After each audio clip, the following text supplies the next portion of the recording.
నమస్తే, welcome to editor analysis. యూరప్ను చుట్టుముట్టిన డెత్ జోన్. ఒకే నెలలో 12,000 మంది బలి.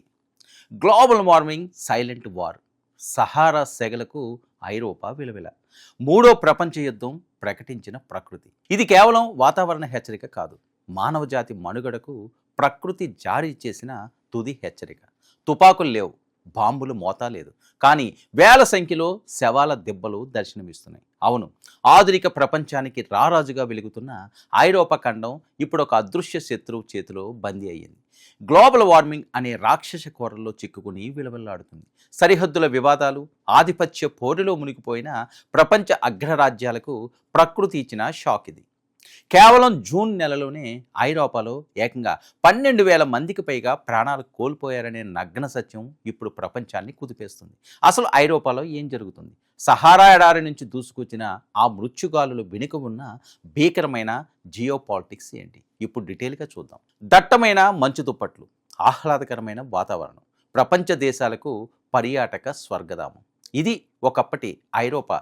కానీ ఇప్పుడు సీన్ పూర్తిగా మారిపోయింది. పచ్చటి లండన్ నగర వీధులు నిప్పుల కులిమిని తలపిస్తున్నాయి. స్విట్జర్లాండ్ మంచు పర్వతాలు కరిగిపోతున్నాయి.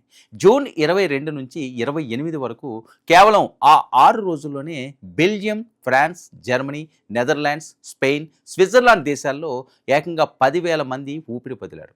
అటు బ్రిటన్, వేల్స్ పరిధిలో మరో 2,200 మంది వడగాల్పుల దాడికి బలయ్యారు. ఇది ఒక సైలెంట్ కిల్లర్. నిశ్శబ్దంగా వస్తుంది, శ్వాసను బంధిస్తుంది, ప్రాణాలను గాలిలో కలిపేస్తుంది. బ్రిటన్ వాతావరణ శాఖ విడుదల చేసిన అధికారిక గణాంకాలు చూస్తుంటే రాబోయే రోజుల్లో ఈ మరణాల సంఖ్య మరింత పెరిగేలా కనిపిస్తుంది. శాస్త్రవేత్తల పరిశోధనలో అత్యంత దిగ్భ్రాంతికరమైన విషయాలు వెలుగులోకి వచ్చాయి. సహారా ఎడారి నుంచి ఉత్తర దిశగా కదులుతున్న వేడిగాలులు ఐరోపా ఆకాశాన్ని ఒక డోమ్లా మార్చేశాయి. దీనినే సైన్స్ భాషలో హీట్ డోమ్ అంటారు. అంటే ఒకసారి లోపలికి వచ్చిన వేడిగాలి బయటికి వెళ్ళే మార్గం లేక అక్కడే తిరుగుతూ ఉష్ణోగ్రతలను రికార్డు స్థాయికి పెంచేస్తుంది. ఒక రకంగా చెప్పాలంటే ఐరోపా ఖండం ఇప్పుడు ఒక ఓవెన్లా మారిపోయింది. ఇందులో మనుషులు జీవస్వల్లా మారుతున్నారు.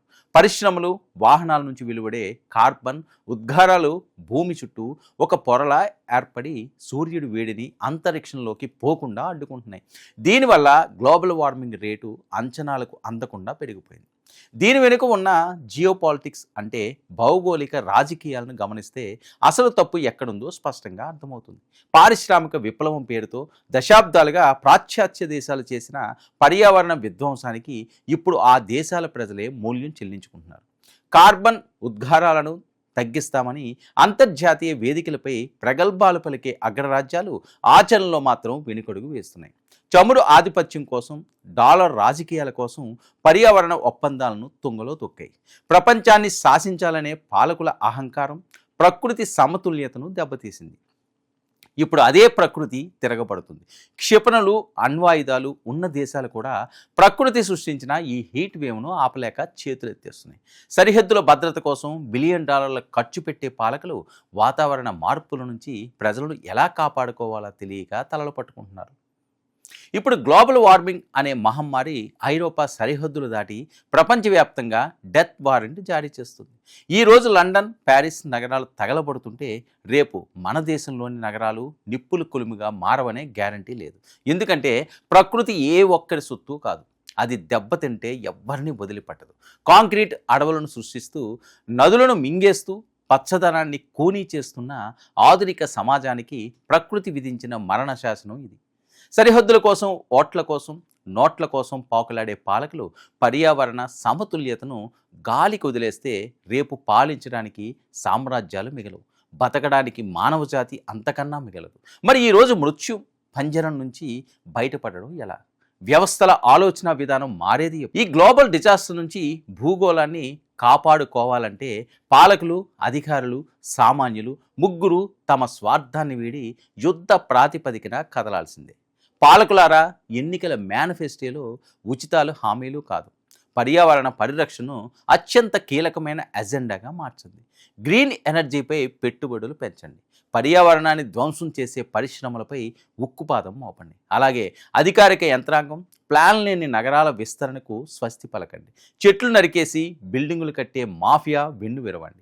ప్రతి డివిజన్, ప్రతి పల్లెలో అర్బన్ ఫారెస్ట్లను తప్పనిసరి చేయండి. విపత్తులు వచ్చాక సహాయక చర్యలు చేపట్టడం కాదు, విపత్తులు రాకుండా ముందస్తు రక్షణ గోడలు నిర్మించండి. అయితే కేవలం ప్రభుత్వాలను తిడితే సరిపోదు, సామాన్య పౌరుడి ఆలోచన కూడా మారాలి. విలాసవంతమైన ఏసీ గదులు, మైలేజ్ లేని విలాసవంతమైన వాహనాలు, ప్లాస్టిక్ వ్యర్థాలతో మనం ప్రకృతి గుండెల్లో గుణపాలు దించుతున్నాం. మనం మార్చుకునే ప్రతి అలవాటు రేపు మన పిల్లల ఊపిరిని నొక్కేస్తుందనే చేదు నిజాన్ని గ్రహించాలి. ఐరోపాలోని 12,000 శవాలు మనకు పంపుతున్న నిశ్శబ్ద సందేశం ఒక్కటే: ప్రకృతిని ప్రేమిస్తే అది ప్రాణం పోస్తుంది, అదే ప్రకృతిని శాసించాలని చూస్తే సర్వనాశనం చేస్తుంది. భూమిని కాపాడుకుందామా లేక చరిత్రలో కలిసిపోదామా తేల్చుకోవాల్సింది మనమే. ఇది ఈనాటి edited analysis. Stay tuned to 99 news.